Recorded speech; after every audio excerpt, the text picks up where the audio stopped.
Hoje também é dia de fatos da semana. Doutor.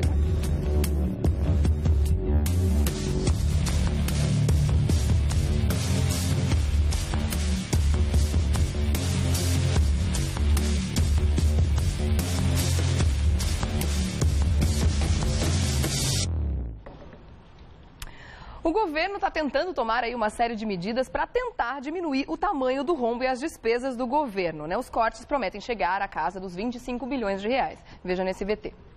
Nesta segunda-feira, o governo federal anunciou um corte de 26 bilhões de reais nas despesas. Entre as medidas estão o adiamento de reajuste dos servidores públicos, a elevação de impostos e cortes em programas sociais, além da proposta da recriação da CPMF, agora com a alíquota de 0,2%, que será usada para cobrir o rombo da Previdência. A presidente também deve promover uma reforma ministerial nos próximos dias, com a extinção de pelo menos 10 dos atuais 39 ministérios. Com este projeto, o governo pretende reverter o déficit no orçamento de 30 bilhões de reais, para assim conseguir colocar as contas em ordem. O doutor Eduardo já está com a gente, como sempre, às terças-feiras, para falar também sobre esse assunto. Bom dia, como estamos? Tudo bem? Hoje eu tô com cara de assustado.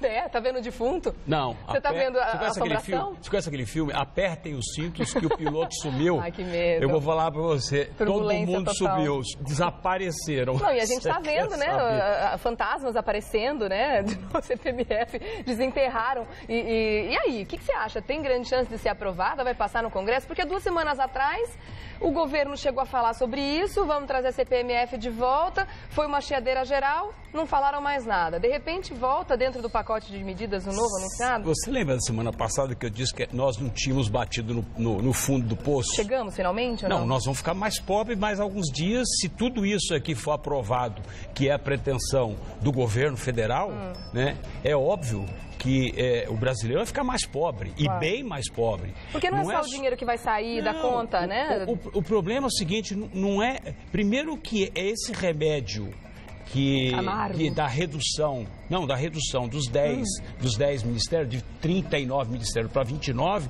não é o suficiente.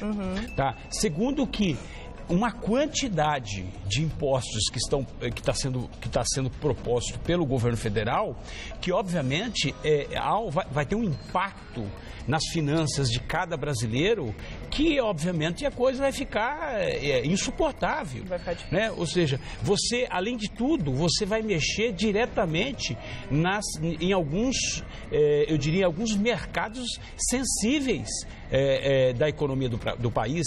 Dentre eles, por exemplo, não é só a CPMF, não, que estão querendo... Tem os outros impostos mas já foram anunciados. se você pegar, por exemplo, a questão do mercado imobiliário, com esse aumento que eles estão querendo dar sobre o lucro imobiliário, sobre a venda, ou seja, de 15% a 30%, né? Ou seja, até R$1 milhão, 15%.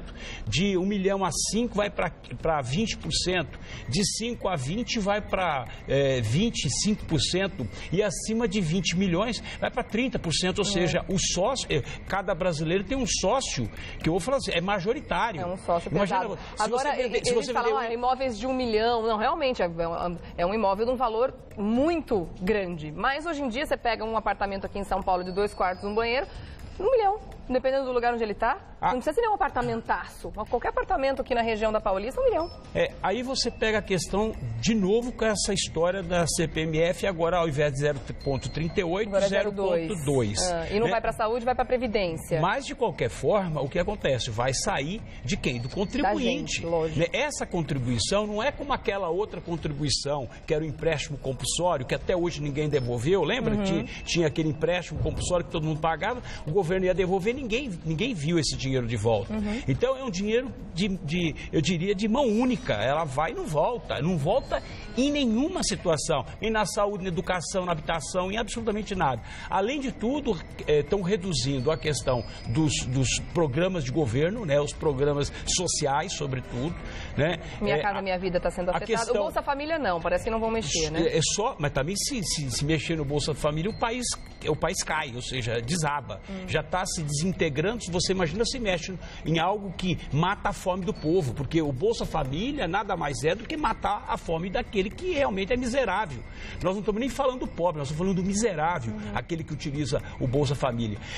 Se você pega a questão da redução do PAC, que é o programa de aceleração, que o país não tem uma logística para poder aumentar as exportações, para poder aquecer o país, precisa de uma logística. Vai diminuir, fraco, porque o PAC está sempre atrás do que, na verdade, eles programaram, sempre muitos anos atrás. Aí você pega a pauta-bomba da Câmara dos Deputados, que, na verdade, acaba majorando, aumento, reajuste para o servidor público, né, a reestruturação da Defensoria Pública, enfim, vários pontos do governo federal, né, que, obviamente, vão ter um aumento, se a Câmara aprovar, vão ter um aumento e que o impacto chega aí a 280 bilhões em 5 anos. Né? Então, tudo isso, na verdade, é uma bola de neve. Nós não sabemos onde é que vai parar isso. Né? Então, é o que eu digo, se continuar nessa toada, ou seja, se continuar nessa pretensão do governo, realmente, eu vou falar para você, nós estamos diante de um tsunami de impostos que vai, há alguns meses atrás eu cheguei a comentar, o Brasil é a Grécia é o Brasil de amanhã. Ai, não fala uma coisa a coisa é muito séria, o problema é que, na verdade, esse Levi, né, e esse tal de Barbosa, eu não sei o que eles estão fazendo lá. Porque eu vou te falar uma coisa, administrar aumentando imposto é muito fácil. Claro. Administrar faltando dinheiro, é o que eu quero ver se a pessoa é competente ou não. Porque aí que começa a competência. Então, para mim, só tem demonstrado a incompetência desses ministros. Porque não é possível que alguém que vai planejar alguma coisa e para resolver o problema deles, porque foram eles que criaram essa baderna, essa bagunça nesse país, e agora eles empurram os impostos para o contribuinte, para o brasileiro, que trabalha, que entrava, que acordava às 8 da manhã e trabalhava 10 horas e agora tem que acordar às 6 da manhã e trabalhar mais 2 horas para quê? Para pagar imposto para esses caras que estão lá, sentados nos seus belíssimos gabinetes, andando para cima e para baixo com o carro do governo, com gasolina do governo, motorista do governo. Então isso para mim é no mínimo uma pouca vergonha. Se eu fosse ministro, teria vergonha, eu jogava minha carta de demissão, falei, eu não faço mais parte dessa bagunça toda. Então, para mim, que muito me surpreende o Levi.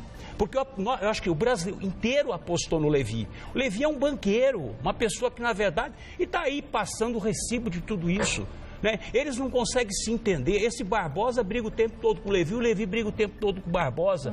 Ou seja, então ninguém se entende. Aí eu falo para você, de fato, aperte os cintos, porque não só um piloto, mas toda a tripulação desapareceu. Mas tem chance de passar a CPMF, na sua opinião? Vai passar pelo Congresso? Porque tem muita gente criticando. Não, o problema é o seguinte... Porque muitas dessas medidas também dependem da aprovação do Congresso. Você acha que passa ou não? Não, o que tiver que passar na Câmara, é óbvio que eles vão obstruir a pauta. Eles vão fazer obstrução da pauta, ou seja, eles vão impedir que aquilo seja julgado. Isso é óbvio. Então, a Câmara, obviamente, ou ela dá a resposta em nome do povo brasileiro, ou realmente está tudo perdido, entendeu? Esse que é o grande problema. Pois é, né? E falam tanto agora da CPMF, que esse dinheiro vai ser para colocar em cima aí do rombo da Previdência, mas não se fala em reforma da Previdência, que tem se falado há tanto tempo, mas de fato nada aconteceu até agora, né? E aí seria muito mais ético até, dentro de tantos escândalos e dentro de tantos impostos que a gente já paga, que é o Brasil, o contribuinte brasileiro é um dos que mais paga imposto no mundo, está provado, seria muito mais ético, diante de tanta roubalheira, que chegassem agora os nossos governantes e falassem, olha, gente, o negócio é o seguinte, a gente vai arrumar a casa sem tirar mais R$1 do bolso de vocês, porque vocês já pagam bastante. Era isso que a gente queria ouvir, né, doutor? Na verdade, nós damos notícia que nós não gostaríamos de dar. Entendeu? Mas é fato, eu trabalho com realidade, eu não trabalho com sonho. É o que eu falo, sonhar é só dormindo, não dá para você ficar sonhando acordado. É difícil mesmo. Né? Então fica difícil. Vamos mudar de assunto, vamos continuar falando do que está saindo do nosso bolso, né? A Prefeitura de São Paulo divulgou aí que realmente a arrecadação aumentou, mas é claro, a gente falou sobre isso aqui, inclusive, né? Com tanta gente para canetar, é óbvio que a arrecadação ia aumentar, e é fato, ó. A Prefeitura de São Paulo divulgou a estimativa de arrecadação de multas que deverá ultrapassar R$1 bilhão. A nossa equipe foi saber do Dr. Henrique Serafim Gomes, que é advogado especialista em direito de trânsito, para onde vai esse dinheiro arrecadado com as multas. Será que ele vai ser utilizado da maneira correta? É o que a gente espera. Veja aí. todo o valor arrecadado de multa, ela tem que ser destinado ao trânsito. O artigo 320 do Código de Trânsito determina isso. Tanto na engenharia de tráfego, na engenharia operacional, na educação, no policiamento. Se de fato está sendo utilizado, obviamente que cabe aí ao Ministério Público, que está se fazendo um trabalho aí de verificação, mas o que eu posso dizer, assim como todo cidadão, é que a gente não está vendo grandes melhorias nas ruas, no andar aí do nosso dia a dia, que há realmente um investimento por parte da Prefeitura. O que a gente vê hoje nessa mudança de velocidade, por exemplo, nas marginais, é que realmente as pessoas estão praticando mais a velocidade mínima. Mas eu, sinceramente, dedico isso à mídia, que divulgou muito quando houve a redução das marginais e as pessoas acabaram se adequando a essa nova velocidade, essa nova proposta. Sendo que esse papel deveria ser da Prefeitura. É sempre importante dizer que esse valor arrecadado e toda essa obrigação da Prefeitura é em educar o motorista e não em arrecadar. Essa é a grande proposta do Código de Trânsito, não é arrecadação e sim educação. Então, tem que ter investimento em educação, tem que ter investimento em informação, para que as pessoas possam reduzir as suas multas, reduzir os acidentes, reduzir o que hoje a Prefeitura busca aumentar. Na verdade, a proposta seria reduzir. Que escolha que a gente tem a não ser reduzir a velocidade, afinal de contas, senão é mais uma multa para a nossa coleção, né?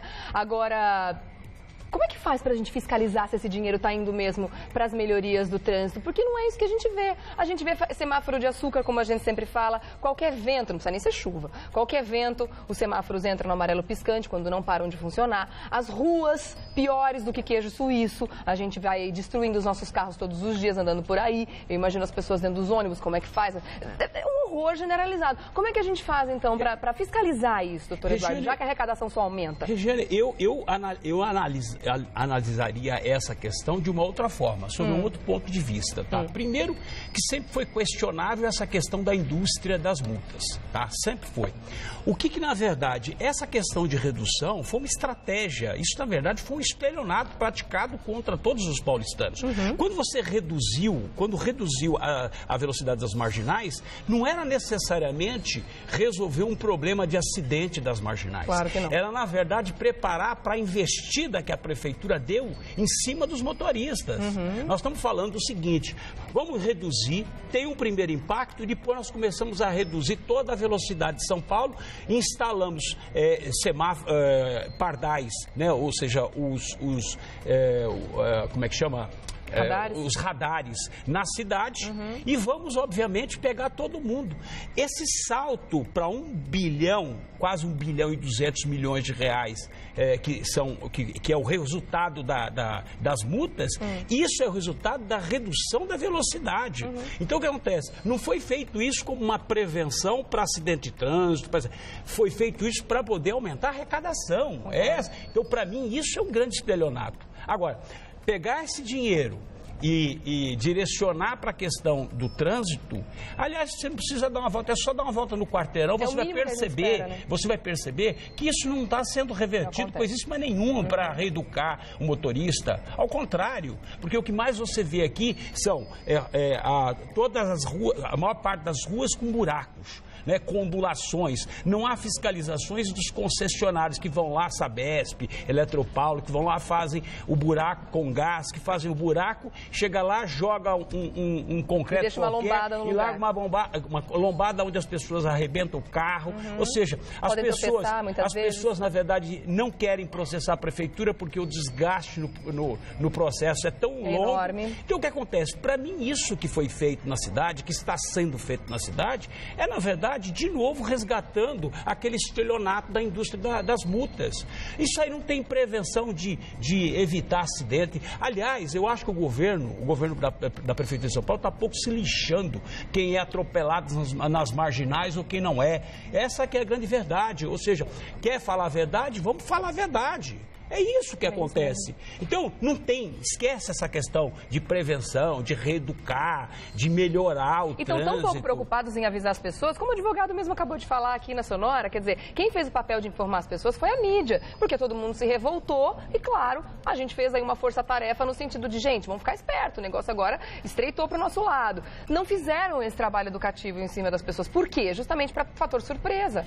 Fizeram mudança de velocidade em várias ruas e não colocaram nenhuma faixa para avisar. Aí tiveram que fazer o quê? Voltar atrás e cancelar as multas que foram geradas naquele período. Eles estão fazendo tudo isso. Errado. Eles estão fazendo isso, eles estão reduzindo a velocidade de madrugada. Eles reduzem. Calada da noite. Então o que tem que fazer?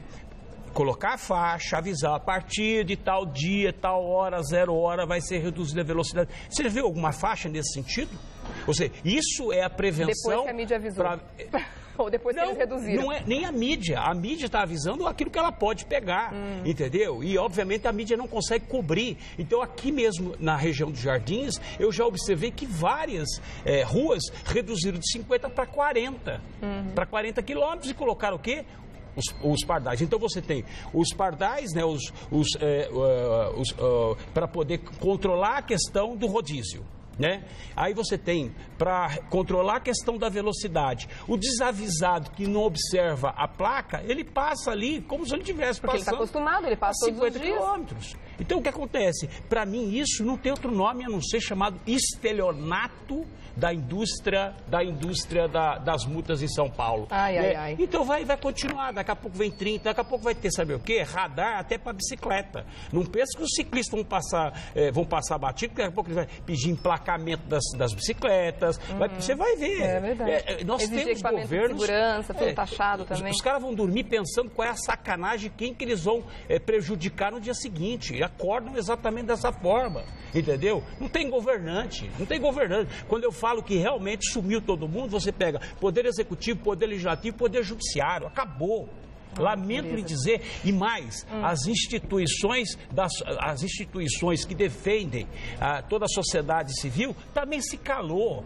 Você não vê ninguém se pronunciando, ninguém se manifestando. Então, nós estamos de ponta a ponta, ou seja, a mercê, refém de um governo, de vários governos. Né? A gente está à deriva mesmo. Vamos voltar a falar desse assunto com certeza, porque é claro que esse pacote que foi anunciado recentemente, foi ontem, né? Ainda vai dar muito o que falar. Semana que vem o doutor Eduardo estará de volta. Enquanto isso, ao longo da semana, você faz contato com ele através do Facebook. facebook.com/Eduardo César Leite. Obrigada, doutor Eduardo. Boa semana para todos. Boa sorte para nós todos, né? Muita sorte. Que Deus nos ilumine, né? Aliás, a nós não, né? Aos governantes desse país, né? Para que tomem boas decisões, né? Para variar um pouco. Obrigada, meu querido. Até terça-feira.